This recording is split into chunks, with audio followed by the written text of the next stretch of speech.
The weeks that followed Pastor Tim's cryptic words were filled with anxiety and mounting tension. People were no longer just whispering, they were demanding answers. Church elders held emergency meetings behind closed doors, and rumors of an internal investigation began to surface. The congregation's faith was hanging by a thread, and the silence from the pulpit only widened the cracks. But it wasn't just the church that wanted answers. Local authorities reopened Marcus's case, citing inconsistencies in the original investigation. The apartment was searched again, evidence re-examined, and witnesses re-interviewed. Speculation swirled. Had something been missed? Had someone interfered with the investigation? And if so, who? Journalists swarmed the church steps on Sundays, their cameras flashing as congregants hurried inside, heads down, avoiding questions. Do you believe Pastor Tim is hiding something? Did Marcus's death involve foul play? Is the church covering up the truth? No one spoke, but the looks on their faces told the story. It wasn't long before an unexpected name surfaced, one that sent shockwaves through the community.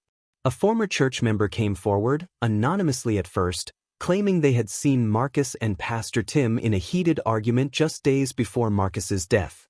According to the source, the two brothers were shouting loud enough for neighbors to hear. The argument was described as explosive, with words of betrayal and desperation.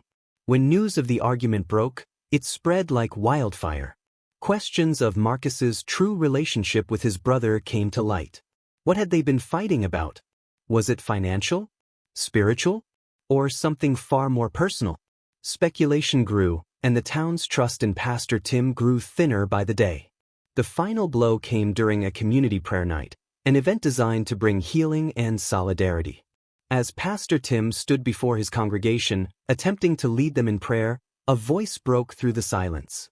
"Tell us the truth, Pastor," the woman shouted from the back of the sanctuary. Gasps rippled through the room. Pastor Tim froze, his eyes locking onto the voice that challenged him. "Tell us what really happened to Marcus." For a moment, it seemed like time itself paused. Pastor Tim stood there, his face pale, hands shaking. Finally, he dropped his head, gripping the pulpit as if it were the only thing holding him up. "The truth," he whispered, his voice cracking. "The truth is, I don't know how to forgive myself." The room fell silent, heavier than before. Tears filled his eyes as he continued, "I should have been there. I knew he was struggling. I knew he was slipping, but I was too busy saving everyone else to save my own brother." A hush swept over the sanctuary, one filled not with judgment, but with sorrow. The man who had once stood as a pillar of hope now stood broken, confessing his own human fragility. It wasn't the answer many had expected, but it was an answer nonetheless. And while some found closure in Pastor Tim's confession, others still had questions that might never be answered. Marcus Rogers's death remained a mystery, a scar on the community, and a burden Pastor Tim would carry for the rest of his days. But one thing was certain, the silence had finally been broken. And with it, the walls of secrecy that had held back the truth began to crumble, leaving behind echoes of redemption and regret. The town was small, but its secrets ran deep. Whispers spread like wildfire when news broke. Pastor Tim's brother, Marcus, had died under mysterious circumstances. What had happened? Why was there so much silence?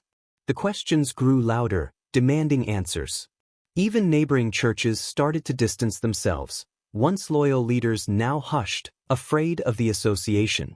The very ministry Pastor Tim had spent decades building was unraveling before his eyes. He was trapped, backed into a corner by silence and suspicion. For a man of faith who had always relied on truth, the weight of secrecy was suffocating. Pastor Tim had dedicated his life to guiding others through darkness, but now, it was his turn to face the shadows.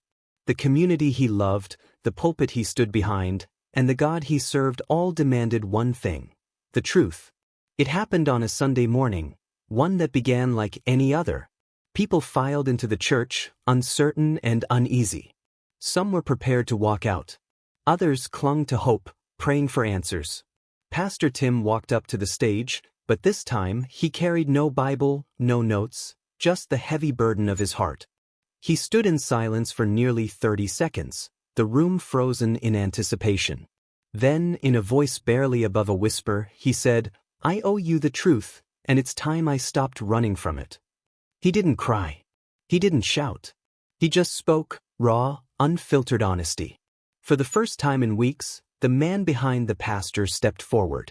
Pastor Tim admitted that the bond between him and Marcus had frayed over the past year. Behind closed doors, their relationship had become a battlefield of arguments, bitterness, and unresolved pain. Marcus had struggled with addiction, depression, and feelings of abandonment. And Tim, lost in the responsibilities of leading a church, had failed to see how deeply his brother had fallen. But the confession went deeper. Tim revealed that the night before Marcus died, they had a fight, a brutal one. Words were exchanged, sharp, cruel, and final. "I told him I was done," Tim admitted, his voice cracking. "I told him to figure out his life without dragging me down, and I hung up. I never got to call him back." The church was silent, not out of anger, but because they finally understood the pain buried behind Pastor Tim's silence. This wasn't a scandal, it was a man drowning in guilt, carrying the weight of regret that no sermon could erase. As Tim continued, the room held its breath. No one expected what came next. "I've carried this alone," he said, his voice shaking. "But I need to confess something deeper." Pastor Tim shared how Marcus had once confided in him about a previous suicide attempt and made Tim promise never to tell anyone. It was a moment of brotherly trust, but also a terrible burden. When Marcus started spiraling again, Tim saw the signs. The isolation, the late-night texts that made no sense, the missed calls, the cries for help hidden behind sarcasm and silence. And still he did nothing. "I didn't think it would really happen," he whispered, tears streaming down his face. "I thought he was just hurting. I thought he'd pull through. I didn't take him seriously, and now I'll live with that forever." The room filled with sobs, not just for Marcus, but for the silent pain so many hide. Tim's confession wasn't just shocking, it was healing. It touched parts of people that rarely see the light: regret, shame, helplessness. And for the first time, Pastor Tim stopped being just a preacher. He became something more powerful, human. In the days that followed, the church witnessed something extraordinary. Social media lit up with stories. People from across the country shared their own battles with guilt, loss, and mental health. The reaction wasn't outrage, it was empathy. Pastor Tim's honesty struck a nerve. For some, it was the first time they had seen a spiritual leader admit failure without excuse or blame. He didn't defend himself. He didn't spin it. He owned it. Members who had drifted away began to return, not for the sermons, but for the rawness. Local media outlets shifted their narrative. Pastor's truth sparks mental health conversation. Other pastors praised his vulnerability, calling it a wake-up call for the church to stop hiding behind perfection and start embracing brokenness. Of course, there were critics. Some believed he had failed as a brother and a pastor. Others called for his resignation. But the overwhelming majority saw the power in his truth. Slowly, the story of tragedy became a story of redemption. Weeks turned into months. Pastor Tim didn't resign. He transformed. His sermons now opened with stories of Marcus. He started a support group within the church for those battling depression and grief. The pulpit, once a place of preaching, became a place of healing. Tim no longer pretended to have all the answers. He began to say, "I'm not here to fix you. I'm here to walk with you." His message shifted, from perfection to progress, from performance to presence. People connected with that. They saw him not as a man above them, but beside them. Pastor Tim later announced plans to launch a mental health foundation in Marcus' name, dedicated to helping men who suffer in silence. The church rallied around it. Donations poured in. Volunteers signed up. And on what would have been Marcus' birthday, they held a candlelight service, not to mourn, but to celebrate a life that, though short, sparked a new beginning for many. In the end, Pastor Tim didn't find closure, he found purpose. Through his pain, he discovered a deeper calling: to turn his brother's death into someone else's reason to keep living.